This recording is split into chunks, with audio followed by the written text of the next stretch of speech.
మహాగణాధిపతయే నమః. ఓం గురుభ్యో నమః. ఓం శ్రీమాత్రే నమః. పరమేశ్వర స్వరూపమైనటువంటి జ్యోతిష, వాస్తు మరియు ఇతర అనేకమైనటువంటి శాస్త్రములను మనకు అందించినటువంటి మహర్షులకి నమస్కారం. హయగ్రీవ హయగ్రీవ హయగ్రీవేతి యోవధేత్ తస్య నిస్సరతే వాణి జహ్నుకన్యా ప్రవాహవత్. అరుణాం కరుణాతరంగితాక్షీం ధృతపాశాంకుశపుష్పబాణచాపాం అనిమాదిభిరావృతాం మయూకైః అహమిత్యేవ విభావయే భవానీం. శ్రీమాత్రే నమః. ప్రేక్షకులకి ఆ లలితాంబిక అమ్మవారి యొక్క అనుగ్రహం పరిపూర్ణంగా కలగాలని మనస్ఫూర్తిగా కోరుకుంటూ మనం ఈరోజు చెప్పుకోబోయేటువంటి టాపిక్ ఏమిటి అంటే అస్తంగత్వ దోషము అని ఉంటుంది. అది జన్మజాతకంలోనే ఉంటుంది. కాస్త గోచారంలో కనుక ఏదైనా గ్రహం అస్తంగత్వ దోషంలోకి వెళ్ళినప్పుడు ఆ సమయంలో ఏ ఏ లగ్నాల వారు, రాశి కాదంటే ఒకవేళ లగ్నం తెలియకపోతే అప్పుడు రాశి చూసుకోండి, కానీ ఏ లగ్నాల వారు ఏ అంశాలలో జాగ్రత్తగా ఉండాలి. అయితే ఇప్పుడు మనకి ఏ గ్రహం అస్తంగత్వంలో ఉంది, కంబస్ట్ అంటారు దాన్ని ఇంగ్లీష్లో, అంటే శని భగవానుడు అస్తంగత్వంలో ఉన్నాడు. కర్మకారకుడైనటువంటి శని భగవానుడు కనుక అస్తంగత్వ దోషంలో ఉన్నప్పుడు మరి ఏ ఏ లగ్నాల వారికి ఏ విషయాల్లో జాగ్రత్త వహించాలి, ఎటువంటి పరిహార మార్గాలు చేసుకోవాలి, అది ఏ తేదీ వరకు ఉంది అని చెప్పి చూసుకున్నట్లయితే 12వ తేదీ మార్చి వరకు ఉందంటే ఇప్పుడు ఆల్రెడీ ప్రారంభమైంది. ఇక్కడ నుంచి 12వ తేదీ మార్చి 2024 వరకు ఉంది. కాబట్టి ఒక్కొక్క లగ్నరీత్యా మనం చెప్పుకుందాం. శని భగవానుడు అస్తంగత్వ దోషంలో మార్చి 12వ తేదీ వరకు ఉంటాడు. కాబట్టి మీరు ముఖ్యంగా మేష లగ్నం వారు తీసుకోవాల్సినటువంటి ముఖ్యమైనటువంటి జాగ్రత్త ఏమిటి అని చెప్పి చూసుకున్నట్లయితే ఒకటి గుర్తుపెట్టుకోండి, ఈ మేషలగ్నం వారు ఈ శని భగవానుడు లాభాధిపతి అవుతాడు. మీకు అస్తంగత్వం లాభస్థానంలో జరిగింది అంటే ఏమిటి? ఒక్కొక్కసారి చూడండి, మనం ఏదైనా ఒక అంచనా వేస్తాం. నేను ఈ బిజినెస్ చేస్తున్నాను, ఇంత ఇన్వెస్ట్మెంట్ చేస్తున్నాను, ఇంత రిటర్న్ వచ్చేస్తుంది అలా అంచనా వేసుకొని ఏం చేస్తామంటే కట్టవలసిన వాళ్ళకి ఏముంది, నాకు నెక్స్ట్ మంత్ కల్లా ఇన్ని డబ్బులు వస్తాయి మీకు ఇచ్చేస్తానంటాం. కానీ ఏమవుతుంటుంది, సమ్ టైమ్స్ ఆ సమయం కంటే ఇంకొంచెం నెలలో 2 నెలల్లో ప్రొలాంగ్ అయ్యే ఛాన్స్ ఉంటుంది మనకు ఆ లాభం రావడానికి. అందుకని మీరు లాభాలు అంచనా వేసేటువంటి విషయాలలో పరిపూర్ణంగా మీరు తెలుసుకోకుండా దాని అంచనా కరెక్ట్ వేయకుండా ఇంకోళ్ళకి కమిట్మెంట్ ఇవ్వకండి. ఇది బాగా గుర్తుపెట్టుకోండి.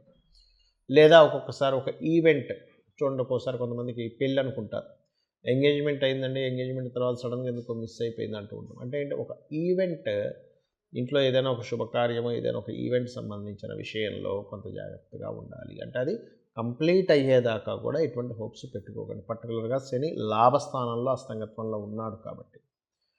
ఇక మూడో విషయం ఏంటంటే ఐరన్, ఆయిల్,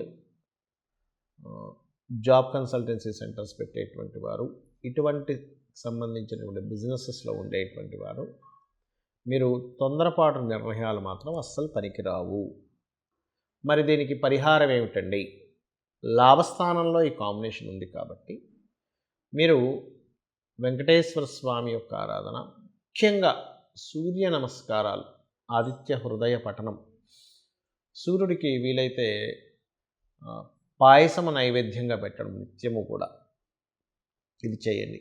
గోవులు ఉంటే కనుక దగ్గరలో గోధుమ రవ్వ ప్లస్ బెల్లము రెండింటినీ కలిపి దేశీవాలి ఆవుకు పెట్టండి. మీకు ఇక్కడ సందేహం కలగవచ్చు, ఏమండి నేను దేశీవాలి గోవుకే పెట్టాలా, జెర్సీ గోవుకు పెట్టకూడదా అని. ఇక్కడ 2 విషయాలు. జెర్సీ గోవుకు పెడితే కూడా పుణ్యం వస్తుంది, కానీ దోషం పోవాలని రూల్ లేదు. ఎందుకంటే అదొక ప్రాణికి మనం ఏదైనా ఒక పక్షికో లేకపోతే వీటికో పెడుతూ ఉంటాం, చేపలకు వేస్తూ ఉంటాం. అట్లా ప్రాణికి పెట్టడం వల్ల భూత దయ వల్ల మీకు వస్తుంది. కానీ ఇక్కడ దేశీవాలి గోవుకి జెర్సీ గోవుకి ఎంత తేడా అంటే దేశీవాలి గోవుకు పెట్టినటువంటిది పాపాన్ని హరింపజేస్తుంది, గుర్తుపెట్టుకోండి. ఇవి చేయండి. వీలైతే గోధుమలు దానంగా ఇవ్వండి. ఎక్కువగా తీవ్రత ఎక్కువగా ఉండేటువంటి వారు మీ ప్రమోషన్స్ రిలేటెడ్ సంబంధించినటువంటి విషయంలో మీ యొక్క సుపీరియర్స్ ద్వారా కొంతవరకు స్ట్రక్ అవ్వడం కూడా జరుగుతూ ఉంటుంది. కాబట్టి సుపీరియర్స్తో ఎక్కడా కూడా మీరు గొడవ పడకండి. ఇది చూసుకోండి, సరిపోతుంది. ఇక్కడ చాలామందికి జాతకం ఉండదు, మాదే లగ్నమో తెలియదండి, మాదే రాశి తెలియదు, మరి మేము ఎలా చూసుకోవాలి ఈ అస్తంగత్వ దోషంలో, ఎటువంటి జాగ్రత్తలు తీసుకోవాలి అంటే యూనివర్సల్గా ఇప్పుడు మీకు జాతకం లేదనుకోండి, అప్పుడు సహజ 11వ స్థానంలో ఉన్నటువంటి దీన్ని తీసుకోవాలి. అంటే ఏమిటి, మీ వృత్తి వ్యాపార సంబంధించిన విషయాల్లో జాగ్రత్త తీసుకుంటూ, మీకు దగ్గరలో గోశాల ఏదైనా ఉన్నట్లయితే గోవు దగ్గరికి వెళ్ళి, అందులో ముఖ్యంగా దేశీవాలి గోవు దగ్గరికి వెళ్ళి గోధుమ రవ్వ తినిపించండి. ఇది ఒకటి చేస్తే సరిపోతుంది. అదేవిధంగా ఆదిత్య హృదయ పఠనం చేయడం, సూర్య నమస్కారం చేసుకోవడం. నాకు మొత్తం ఆదిత్య హృదయం చదవడం రాదండి. చక్కగా ఉదయం నిద్ర లేచిన వెంటనే సూర్యుడు ఉదయిస్తూ ఉంటాడు, మనస్ఫూర్తిగా నమస్కరించుకుంటే కూడా ఈ శని భగవానుడు అస్తంగత్వ దోషం అనేటువంటిది పరిపూర్ణంగా పోతుంది. అదేవిధంగా శనివారాల పొరపాటును కూడా ఇంపార్టెంట్ డెసిషన్స్ కానీ, ఇంపార్టెంట్ చేయడం కానీ, ముహూర్తాలు పెట్టుకోవడం కానీ చేయకండి. ఏదైనా గ్రహం కనుక అస్తంగత్వంలో ఉన్నప్పుడు ఆ రోజులు అంటే శనివారాలు శని హోరలను ఉంటాయి. మీకు ప్లానటరీ టైమ్స్ అని ఒక యాప్ ఉంటుంది. ఆ యాప్ డౌన్లోడ్ చేసుకుంటే మీకు శని హోర ఎప్పుడు వస్తుంది ఏమిటి అనేటువంటిది తెలుస్తుంది. ఇది ఒక జాగ్రత్త తీసుకోండి. అయితే ఇక్కడ ఇది గోచారంలో జరిగేటువంటి కాంబినేషన్, దీని యొక్క ఫలితం ఇది.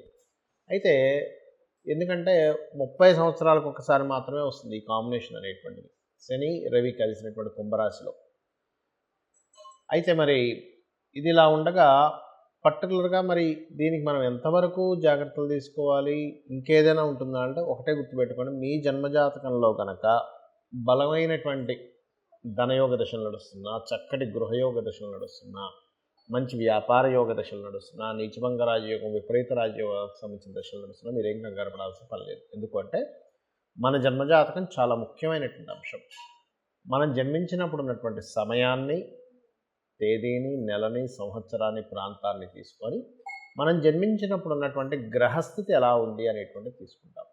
అంటే గ్రహాలు కనుక జన్మించినప్పుడున్న సమయాన్ని బట్టి మనం పూర్వజన్మలో చేసుకున్నటువంటి కర్మ ఆధారంగా ఈ యొక్క గ్రహాలు అక్కడికి వచ్చి స్థితి పొందుతాయి. అంటే ఆ సమయంలో జన్మించేలాగా శ్రీకృష్ణ పరమాత్మ అంటే ఆ భగవంతుడు మనకు చేస్తాడు. ఆ రకంగా ఒక మంచి కాంబినేషన్లో పుట్టామనుకోండి, గోచారంలో ఎన్ని మార్పులు వచ్చినా లేకపోతే ఎన్ని ఇదవుతున్నా పెద్ద ఎఫెక్ట్ అనేటువంటిది ఏదో కించిత్ ఎఫెక్ట్ మాత్రమే ఉంటుంది. మన జన్మజాతకంలో ఎప్పుడు కూడా మన లగ్నాన్ని బట్టి మన స్థితిగతులు ఏమిటి, మన ధనాధిపతిని బట్టి మనం ఏ మార్గంలో వెళ్తే ధనం మనకు కలుగుతుంది, ఏ సమయంలో మనం ధనాన్ని ఇన్వెస్ట్మెంట్ చేయొచ్చు, ఇన్వెస్ట్మెంట్ చేయకూడదు, ఎవరికైనా ఇవ్వాలంటే ఇవ్వాల్సిన సమయం ఉందా లేదా, అంటే ఇప్పుడు కరెక్ట్ టైమా కాదా, అదేవిధంగా ఒక ప్రాపర్టీ కొనుక్కుంటున్నామంటే ఎప్పుడు కొనుక్కోవాలి, ఏ దిశల్లో కొనుక్కోవాలి, వివాహం విషయాలు కానీ చాలామంది చూడండి వివాహం ఆలస్యం అవుతుందని బాధపడుతూ ఉంటారు. కానీ ఆలస్యం అవుతుందని బాధపడటం కంటే కూడా అది ఆ సమయం రాదు. ఆ టైంలో సమయం రానప్పుడు వాళ్ళకి అర్థం కాక అయ్యో మేము ఇప్పుడు చాలా ఇబ్బంది పడిపోతున్నామండి, మాకు సమయం రాలేదని చెప్పి ఇదవుతూ ఉంటారు. కాదు, ఇక్కడ బాగా అర్థం చేసుకోవాల్సిన విషయం ఏంటంటే మీరు సమయం రాకుండా ఒక సూర్యోదయం చూడండి, ఉదయం 6:30కి వస్తుంది, నేను అర్ధరాత్రి 1 గంటకి 2కి 3కి మాటిమాటికి తలుపులు తెరిసే సూర్యోదయం రాలేదంటే ఎలా బాధపడతామో, వివాహ సమయం ప్రతి వ్యక్తికి 3 నుంచి 5 సార్లు ఉంటుంది. ఆ సమయంలో అవుతుంది. చేయకూడని సమయాలు ఉంటాయి, అది మీ పర్సనల్ చార్ట్లో ఉంటుంది. అలాగే వివాహమే కాకుండా విదేశాలకు వెళ్ళేటువంటి యోగం కావచ్చు, వ్యాపారాల్లో రాణించేటువంటి సమయం కావచ్చు, ఏ వ్యాపారం యోగిస్తుంది అనేటువంటి విషయాలు కావచ్చు, లైఫ్లో టర్నింగ్ పాయింట్స్ కావచ్చు, ఏ నెలల్లో ఎటువంటి జాగ్రత్తలు తీసుకోవాలనేటువంటి విషయాలు కావచ్చు, అన్నీ కూడా మీ యొక్క జన్మజాతకంలో ఉంటుంది, గుర్తుపెట్టుకోండి. ఇక ఇవన్నీ ఒక ఎత్తు అయితే ఇక్కడ మనకి జాతకం లేదు, ఏమీ లేదు, కానీ జాతకం భయంకరంగా ఉందని తెలిసింది పోని, ఒకటే గుర్తుపెట్టుకోండి, అమ్మవారి యొక్క ఆరాధన కనుక మీరు చేయగలిగితే ఎటువంటి దోషములు ఉన్నా మీ జన్మజాతకంలో ఖచ్చితంగా అవన్నీ కూడా పక్కకు పోయి అమ్మవారు రక్షిస్తుంది, గుర్తుపెట్టుకోండి. ఇవన్నీ ఏం పెట్టుకోకండి మైండ్లో.